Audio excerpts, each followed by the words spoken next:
ایک گاؤں میں ایک نہایت محبت کرنے والا خاندان رہتا تھا جس میں 5 بھائی اور 2 بہنیں تھیں۔ سب بہن بھائی ایک دوسرے سے بے حد پیار کرتے تھے۔ ان کی والدہ نے انہیں ہمیشہ اتحاد، محبت اور ایک دوسرے کا خیال رکھنے کا درس دیا تھا۔ دوسرے نمبر کے بھائی کا نام مدثر تھا۔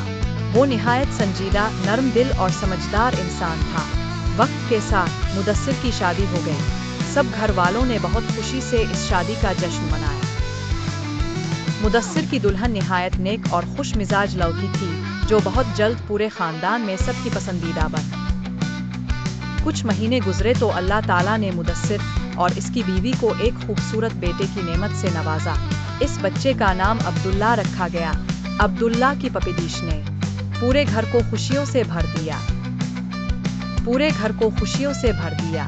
سب بہن بھائی اور گھر کے بڑے چھوٹے سب ہی عبداللہ سے بے پناہ پیار کرنے لگے۔ عبداللہ کی راری کہا کرتی تھی کہ یہ بچہ ہمارے خاندان کا ستارہ ہے، اس کی آمد سے ہمارے گھر میں اور بھی برکت آ گئی ہے۔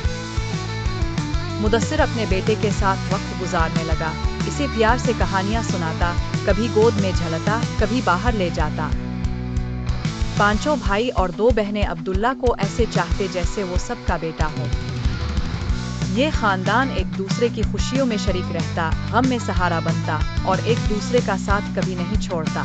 عبداللہ بھی وقت کے ساتھ بڑا ہوا اور اپنے خاندان کی محبت کو اپنا سب سے بڑا سرمایہ سمجھنے لگا۔